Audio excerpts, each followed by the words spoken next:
I'm here with Mr. Brown, our principal, and today I'll be interviewing him. My first question is, how was your first year back at Union? First year was fantastic. I really, really love this place. You know, I think we had talked about it previously, but I was an assistant principal when we opened back in 2007, 2008, and we spent so much time and energy trying to create a school that's meaningful, that's responsive, that's a great place to be for students and the community in general. And being able to come back and be in service of our students, it's been wonderful. First year was, I couldn't ask for anything more. That's so nice to hear. Next, I wanted to ask, what's it like being the principal? Kind of depends on the day. When I got into administration many years ago, there was a veteran who was a mentor of mine who said, "The day you plan is rarely the day you get." So being a principal is really exciting. It's very challenging, but I find it very rewarding because it's something that I really like doing. Something I don't know if I ever really thought I was going to do when I was your age, right? Yeah. I don't know if you had asked me as a high school student if I envisioned myself as a school principal, but now, a couple of decades later, I can't imagine myself doing anything else in my life. That's really cool. How many years have you been a principal, and what previous schools have you taught at? Okay, I'm gonna age myself here a little bit. I've been a building administrator in our school district since the 2004-2005 school year, which means that I've been a school administrator in our district longer than all of our students have been alive. So I started out at Evergreen. Mm-hmm. I taught there in the 95-96 school year, and then I moved from the classroom into an administrative role. And I was an assistant principal at Evergreen for 3 years. From there, then I moved here as an assistant principal.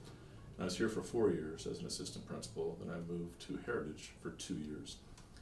And then prior to coming back as a principal last year, I spent 11 years as a principal at Chehalis. So I guess this is my 13th year as a principal, 22, 23-ish. I don't know, I lose track, right, as an administrator. And I think there was one building principal who's been an administrator in our system longer than me. And for those of you who had maybe Miss Harris as a principal at York, she's been an administrator 1 year longer than I have in our system. So been around a while. Wow, that's really long. Yeah, I don't know. It's a long time. Thank you for being very polite about that. It just means I'm very seasoned, or one of the two. But yeah, I've been experienced. I'll take that. Yeah. Yeah. I know a lot of students probably wonder, what do you do as a principal? So what are some things you do on a daily basis as a principal? Well, I mean, I do have a routine, I guess. Try to get here early and try to catch up on any correspondence that I might need to. I find that I operate better in stillness and where I'm able to focus and concentrate on things, because once the bells ring and students are on campus, it's really hard to predict how responsive you need to be in any situation. So for me, I try to find those moments of solitude before students and staff get here in the morning or even in the evening before I head home. So I would say, what are some things that I do? I try to block out times in the morning and in the evening, late afternoon, just to be able to plan, to think, to reflect.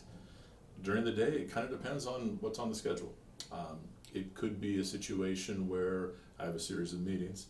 It could be a situation where I need to be in classrooms and doing formal observations of teachers. Sometimes just crazy things pop up. I think of one time at Chehalis, get a radio call, and there's a dog on campus. Why is there a dog on campus? It's because one of the bus drivers picked up a stray on the way on the way into school, right? And so, and then of course released the dog, and now the dog's running up and down the hallways. Probably not the ideal situation, but I can guarantee you that morning when I woke up, I didn't intend to be part dog catcher, right? Yeah. And then you have to communicate to your families that, oh yes, we had a dog on campus, and then all of a sudden someone on the Columbian, the local newspaper, got a hold of it, and a couple of news outlets, and they're coming out to interview. That's an extreme example, but I think as it applies to school, what I try to do every day is to be in service of students, our staff, and our general school community. and try to make this place as responsive and as meaningful as we can for those who attend here. Okay. But I've never heard of the dog A score. dog, yeah, right. Oh my gosh. Yeah, that happened. And you know, and sometimes it's lighthearted like that, Mhm. and sometimes it's a little more serious. And so it really kind of depends on the day. There's some days that are pretty chill. There's some days that are just wild. And that dog day was a wild day for sure. Yeah, I bet. Oh, what kind of decisions do you make at Union as principal? I think that kind of depends also on the context of the situation. There are things that we need to do that are in alignment with the school district's vision, but there's also things that we need to do that are in alignment with the needs of our students and staff. So those decisions can range from deciding in collaboration with teachers and with student voice what would be the best plan for adult learning for the year. You know, teachers also have this professional development things that they need to do. It could be things about like policies and procedures that we have. It could be some things that are connected to teaching assignments, right? It could be something as nominal as like, do we run an assembly schedule, and where do we put an assembly? I mean, there's just a myriad of decisions that are made on a day-to-day basis. Some are connected to the operations of the school, some are connected to more like the philosophical construct of what we're trying to do, and then some are just really about in the moment kinds of things. Mm-hmm. Or you're presented with a situation and you need to make decisions. And it's difficult to make all those decisions, right? And so Yeah. one of the decisions you have to make is, how do you create the conditions for other adults and students on campus to feel empowered that they can make decisions too? It's not all about what the principal wants. But what we need to do is make sure that we are putting people in positions where they can also make decisions that are in alignment with like a school philosophy or an overarching thing that we're trying to do. And then trust that people are going to make responsible decisions in those places. Okay. And what is something you kind of wish like all students on campus knew about you that they might not? Well, some people might not know this, but I'm a product of the Evergreen Public Schools. So I went to Ellsworth Elementary back in the 1900s. I went to Y East when it was a junior high as opposed to middle school, and so it was grades 7, 8, and 9 at that point in time. So your first year as a high school student was actually on a junior high campus. And then I graduated from Mountain View, so I spent 3 years at Mountain View. And I think being a product of the system and this community just kind of further entrenches my commitment to this place. Not just this campus, right, but this community in general. And some people might not know that having that depth of history with place. And so I'm proud of that.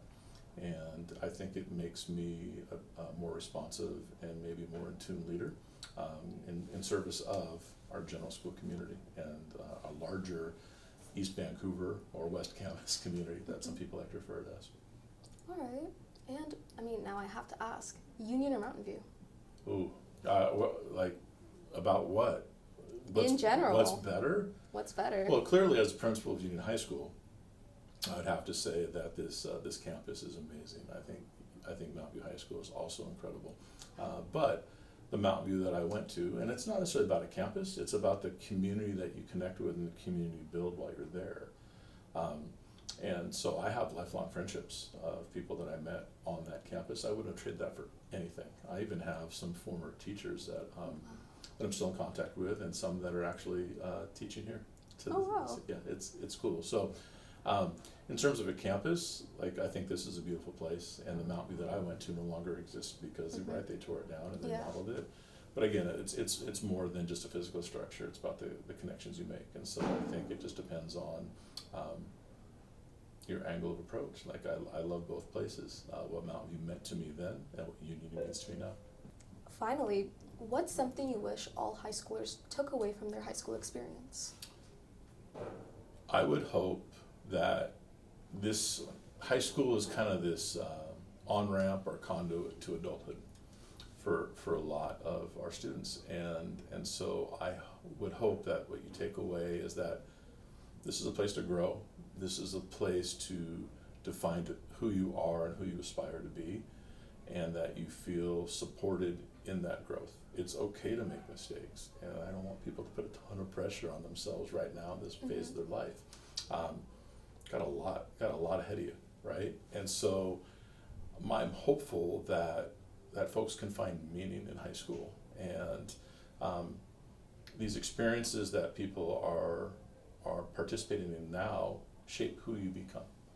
And it doesn't define who you are in the moment, but it does kind of shape who you become. I can look back 34-ish years ago about my high school experience, and I can pinpoint some things that took place there that are more than core memories, but are these seminal moments that help me kind of create a pathway.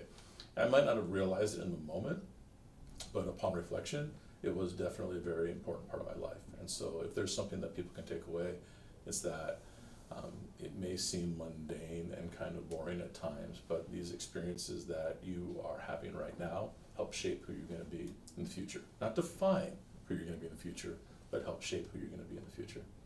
All right, thank you so much.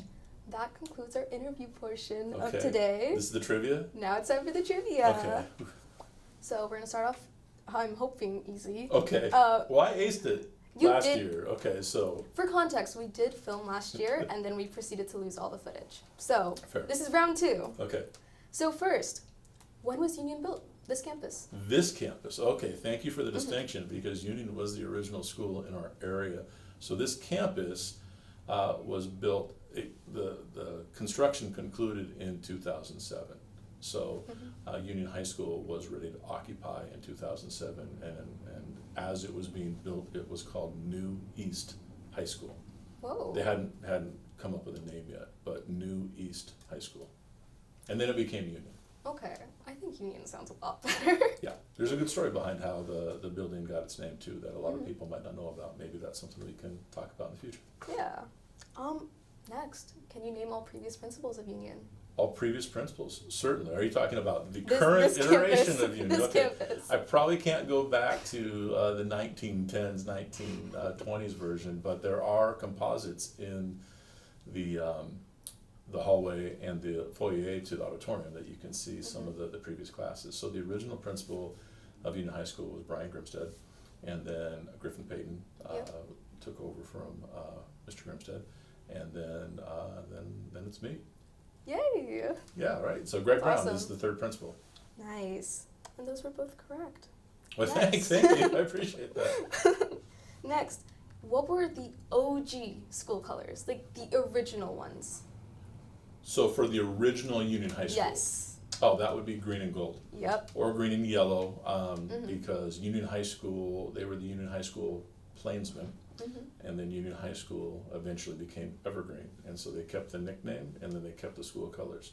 So the original, the OG, were green, yellow, green and gold, and then when this campus opened, the original colors were silver and black. Red is technically an accent color. It's not a primary color in the Yeah. motif, but silver and black were the original colors there. Red's become so like synonymous with Union now. It's kind of It crazy has. to think that It it's just has. an accent color. But yeah, that's also correct. Now, Oh no. how many sports championships has Union won? So this is how many first place titles have we gotten at state? And a state championship. And for bonus points, if you can name the sports and the years, that would be pretty cool. Okay. So state championships. Boys basketball won a state championship. Second year third year that we were open, so that Yes. would be 2009-10 school year, so it Correct. would have been 2010. Boys basketball won a state championship. Girls wrestling won a state championship. And I want to say it may have been 2017 or 18. I don't know for sure. I was next door at Shahela, but I do believe the girls That's wrestling really team close, yeah. won I was It close was to 2018, 2019 school Okay. year. And then football won a state championship. And I should know this specifically because Lincoln Victor, who was quarterback, is helping us out right now. Oh. In fact, he's downstairs. helping supervise lunch, and that would have been Wow. the 2019 school year, Yes. I believe. Mhm. And if we're talking about athletic state championships, those are the three that I can think of from a team standpoint. I do know that our performing arts groups have won multiple state Yes. championships. Yeah. But you asked about athletics, Mhm. right? So, am I missing No, one? those are the So three. I got all three. Yeah. Okay. I pulled those from the website. Yeah, I mean, and if you want to talk about performing arts state championships, I mean, we've got a large ensemble, we've got a number of state solo ensemble championships. I think our Science Olympiad team won a state championship once. That was probably right around the time that we opened. So there have been some clubs that also have state championships that have won them. Yeah, so I guess I got the three athletic Yep. ones. But if you wanted to ask me about like state solo and ensemble, I believe we had a student last year who was the state champion in soprano. And then I think we had another instrumentalist that won a state championship last year, but we've a number of Mhm. performing artists who won Yeah. state championships, either on ensemble or solo, which is amazing too. Mhm. We're not, we're very well-rounded school Yes. community. Yeah. Finally, you've been here for a while. You've said it yourself. So, can you name 5 staff members who have been here since day one and have never left the school? Day one and then never left the school, Yeah. so you have to eliminate Mr. Jason Moore because Mhm. he was an original, but he ended up going to Roosevelt High School for a couple of years in Portland to be their dean of students. So, original staff members, yes, I can name those. They never left either. Okay, so you're gonna have to. Just got to name Todd 5. Spike. So Mhm. so Todd Spike Yep. is an original who has never left. John Godino is an original who's never left. So Mr. Godino, who's our dean, is an original who never left. Ms. Schoonover, Mhm. who is a counselor now, used to be a teacher, taught creative movement, actually, it was a dance class. It's really cool. And did some ELA teaching before she moved into a counseling role, is an original who's never left. I want to make sure I get it, Miss Carlson. Riley Yes. Carlson is an original who never left. Sandy Johnson Mhm. is an original who never left. There's 5, I can keep going. Please keep going. Alex Perry is an original Yes. who never left and who's also my former teacher from Y East, so that's one Wow. of the individuals. Wow, I'm going up and down the hallways up top. Irina Jass is an original who's never left, and has been in that classroom for a while. Kelsey Burris is an Mhm. original who's never left. I can continue. Holly Wright is an original who's never left. That's 9, I think. I mean, I can name more, Yeah. but I did, think did you I named. pass? Did Yes, I pass? you passed. And for those of you who I didn't mention, I'm so sorry. They put me on the spot. But if I had more time and we had more film, I'd be able to name you all. You passed with flying colors. You got all of those correct. Oh, fantastic. Congrats. Thank you. Well, that concludes the whole interview. Excellent. I wanted to thank you again for taking the time out of your day to come and take this interview, and I hope you have a good day. Thank you so much. I really appreciate it. Bye, guys.